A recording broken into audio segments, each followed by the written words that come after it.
and being held illegally by the U.S. government across the street are heroes. They are fighters for the working class.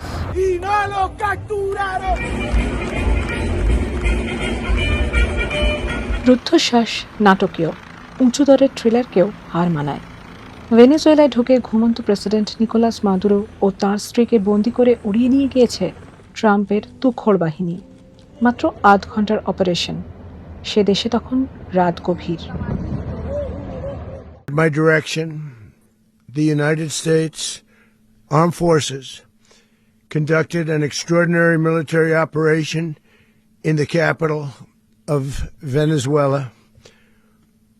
Overwhelming American military power, air, land, and sea, was used to launch a spectacular assault. And it was an assault like people have not seen since World War II. It was a force against a heavily fortified military fortress in the heart of Caracas to bring outlaw dictator Nicolas Maduro to justice. This was one of the most stunning, effective, and powerful displays of American military might and competence. আলো ফুটতে Venezuela দেখেছে বন্দি মাদুরোর হাত কড়া পরা, চোখ বাঁধা ছবি। প্রতিবাদে পথে নেমেছেন ভেনেজুয়েলার বহু মানুষ, অপহৃত প্রেসিডেন্টকে ফেরানোর দাবিতে। মার্কিন প্রশাসনের সুর অবশ্য একেবারে অন্য। The dictator and terrorist Maduro is finally gone in Venezuela. People are free. They're free again. It's been a long time for them, but they're free. America is a safer nation this morning.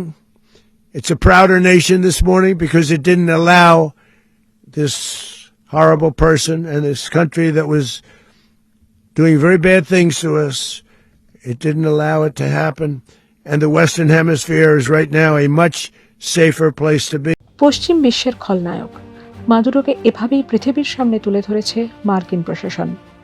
প্রথমবার president থাকাকালীনই মাদুরোর বিরুদ্ধে মাদক কারবারের চক্র তৈরি করে আমেরিকাকে বিপর্যস্ত করার অভিযোগ করেছিলেন ট্রাম্প। দ্বিতীয় দফায় এসে একেবারে বন্দি করে তুলে নিয়ে যাওয়া।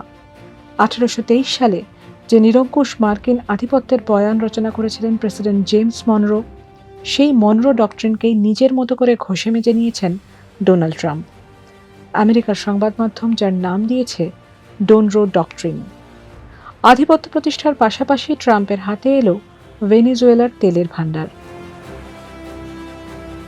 বিশ্ব জানে তেল ভাণ্ডারের 17% মাদুরোর দেশে। মাদুরো অপহরণে তেলের দখল যে পাখির চোখ ছিল তা মোটামুটি স্পষ্ট। ট্রাম্প তাই যতই ভেনেজুয়েলার মানুষকে মুক্তির স্বপ্ন দেখান, মার্কিন অপারেশনের বিরোধিতা এসেছে তার নিজের দেশেই। I called the president and spoke with him directly to register my opposition to this act and to make clear that it was an opposition based on being opposed to a pursuit of regime change, to the violation of federal and international law. যে মাদুরোকে এভাবে ক্ষমতাচ্যুত করার বিরোধিতায় বিশ্বের একাংশ, তাকে উৎখাতের ডাক উঠেছিল তাঁর দেশেই। ভেনেজুয়েলার একাংশ চেয়েছিল পালাবদল। শ্রমজীবী পরিবারের সন্তান থেকে ভেনেজুয়েলার দণ্ডমুণ্ডের কর্তা হয়ে ওঠা মাদুরোর জীবনেই যেন রাখা উত্থান পতনের ইতিহাস। ট্রেড ইউনিয়ন নেতার সন্তান মাদুরোর রাজনৈতিক দর্শনে বাবার প্রভাব ছিল 16 আনা। এককালে মাঝে মধ্যেই গেয়ে উঠতেন জন লেনন। ছাত্রজীবনে হাতে খড়ি রাজনীতিতে। 8-এর দশকের শুরু। মার্কস লেনিনের আদর্শে ভর করে তৈরি ভেনেজুয়েলার সোশ্যালিস্ট লীগে যোগ দেন মাদুরো। সোশ্যালিস্ট লীগের প্রতিনিধি হয়েই মাত্র 24 বছর বয়সে যান কিউবায়। পাঠ ও প্রশিক্ষণ নেন কমিউনিস্ট রাজনীতির। 9-এর দশকের গোড়া। পরিবহন কর্মীদের ইউনিয়নের সূত্রে সংগঠন ও ক্ষমতার রাজনীতিতে ঢুকে পড়েন মাদুরো। হুগো সাভেজের বৈপ্লবিক কাজে তখন আলোড়িত তরুণ মাদুরো।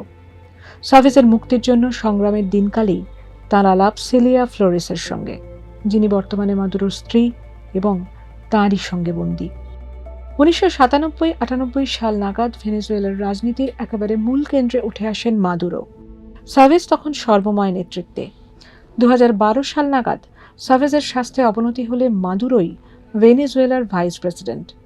সাভেজ নিজেই মাদুরোকে তাঁর রাজনৈতিক উত্তরসূরি হিসাবে চিহ্নিত করে গিয়েছিলেন। সাভেজের মৃত্যুর পর 2013 সালে ক্ষমতা হাতে পেয়ে প্রথমেই ঐতিহাসিক শত্রু ঘোষণা করে মার্কিন আধিপত্যে আঘাত হানেন মাদুরো। তার বিশ্বাস ছিল মার্কিন চক্রান্তে বিষ দিয়ে হত্যা করা হয়েছে সাভেজকে। মাদুরো মার্কিন দ্বন্দ্ব সেই তখন থেকেই, যার ঐতিহাসিক পরিণতি এখন মাদুরোর বন্দিদশা। তবে দেশের রাজনীতিতে সাভেজের মতো ইতিহাস পুরুষ হয়ে উঠতে পারেননি মাদুরো। অর্থনীতিতে ধস নেমেছে বিপজ্জনক হারে, সামলাতে পারেননি মাদুরো। দেশের বিরুদ্ধে তার বিরুদ্ধে যত প্রতিবাদ ঘনিয়ে উঠেছে তত কঠোর হাতে তা দমন করার চেষ্টা করেছেন দুর্দণ্ড প্রতাপ প্রেসিডেন্ট। ক্ষোভ তাতে বেড়েছে বই কমেনি। সেই ক্ষোভেরই মুখ মারিয়া করিনা মাচাদো। গণতন্ত্র প্রতিষ্ঠার লড়াইয়ে 25-এ যিনি পেয়েছেন নোবেল শান্তি পুরস্কার। গণতন্ত্র রক্ষাতেও শেষ পর্যন্ত সুনাম রক্ষা করতে পারেননি মাদুরো। 2018 ও 2024-এ ক্ষমতা দখল করলেও গণতন্ত্রের নামে প্রহসন চলেছে বলেই তার বিরুদ্ধে অভিযোগ। এদিকে দেশে গণবিক্ষোভের উপর ক্রমাগত নেমেছে মাদুরো প্রশাসনের মার। সাভেজের উত্তরসূরি সমাজতান্ত্রিক আদর্শে দীক্ষিত মাদুরো তার রাজনীতির ভরকেন্দ্র থেকে যেন বহু দূরেই সরে গিয়েছিলেন। ইতিহাস তাকে এনে দাঁড় করালো অনিবার্য মুহূর্তে। রাতের অন্ধকারে দেশছাড়া হয়ে আমেরিকার আদালতে বিচারের মুখোমুখি হবেন মাদুরো। তবে তিনি ভেনেজুয়েলার নায়ক না খলনায়ক, সে বিচার তোলা থাকবে আগামীর ইতিহাসেই।